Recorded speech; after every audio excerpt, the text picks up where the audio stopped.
fez o acordo. Então, agora vamos falar desse lance das vacinas. A gente tem a sensação, pelo menos eu tenho a sensação, que a gente poderia estar um pouco melhor se tivesse comprado as vacinas antes. Muito melhor. Como foi esse lance? Quando foi oferecido pra gente? Por que a gente não comprou? O que aconteceu? O que acontece? O desenvolvimento de vacinas, ele tem algumas estratégias, tá? Embora a gente importou muita coisa, mas sempre é aquela estratégia. Modelo animal, estudo em animais, depois vai para estudo em seres humanos. Estudo em seres humanos, a gente chama fase 1, fase 2, fase 3. Aquela fase 1 e fase 2 é quando a gente testa as vacinas que foi testada em animal com seres humanos, para saber se não vai causar nenhum efeito colateral, para saber se replica o que nós fizemos com animais.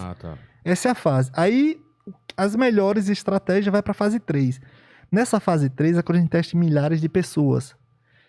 Esse testar milhares de pessoas é para saber se realmente a vacina funciona, as pessoas vão estar expostas. Nesse momento é onde entra a equipe. Se a equipe tem uma noção básica de saúde pública, fala, opa, quando é que a gente vai entrar em negociação e quais nós vamos entrar em negociações? Com todas. Claro. Mas se alguma der errado, não importa. Se a gente perder, tipo, 1 bilhão aqui, se a economia voltar mais cedo, nós vacinarmos a população, a economia voltar mais cedo, a gente cobre esse prejuízo, assim, facilmente. E ali, período de julho e agosto, que foi o período que essas vacinas entraram nessa fase 3. Já tão rápido assim? Foi, tipo, essa fase 3. Então as coisas entraram... Mas essa fase 3 necessariamente precisaria de pelo menos 6 meses para ter aprovação. E é isso que a gente falava. Esse ano é difícil. Eu batia muito, esse ano é difícil a gente ter vacina.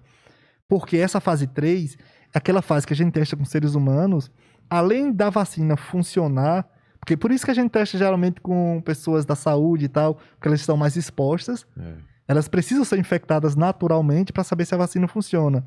Além disso, a gente precisa saber se a vacina gera uma proteção por no mínimo 6 meses.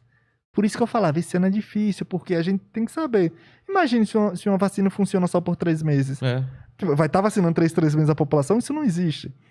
Então, assim, naquele momento a gente sabe, olha, esses 6 meses que a gente vai saber se a vacina funciona.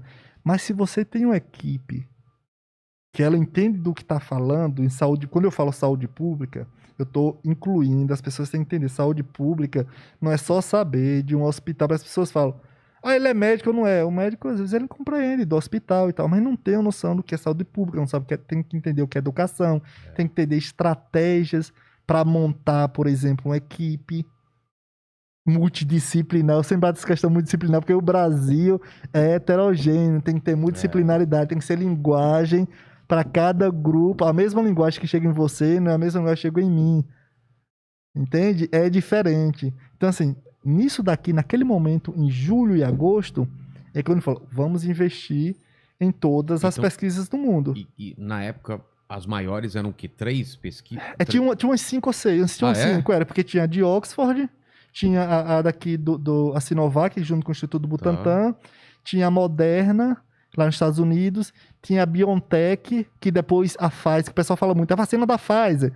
Na verdade, a Pfizer só fez juntar com a BioNTech, que é da Alemanha. Na verdade, não é a vacina da Pfizer. A Pfizer, ela pegou já a vacina pronta, investiu pesado. E colocou a marca dela. Tinha essa, por exemplo, essas, se eu estiver esquecendo alguma, essas 4. Talvez a da China qual que era? Era a Sinovac, a Coronavac. Então, a Coronavac, essa de Oxford, a Moderna, a da Pfizer, o BioNTech, tem a da Johnson & Johnson também, a da Janssen, que, por exemplo, é a única vacina que precisa só uma dose. Basta uma dose para ela. Então, no mínimo, vai ser 5. Investe nas 5. Como fez o Canadá, como fez os Estados Unidos. E o Brasil fez o quê? Disse que era para não comprar a vacina da Coronavac, porque começou a chamar de vacina. De vacina comunista. Vacina comunista, que era vacina do Dória, que era não sei o quê, sendo que desrespeitando uma das nossas principais peças de saúde pública, que era o Butantan. Então, nós temos essas 5. Vou dar um exemplo, deve ter mais uma que eu esqueci de citar. Então, se nós temos essas 5... Todas na fase 3. Todas na fase 3. O que é que se faz? Investe nelas. Porque isso, nesse momento, para a empresa é muito bom. Por que para a empresa é muito bom?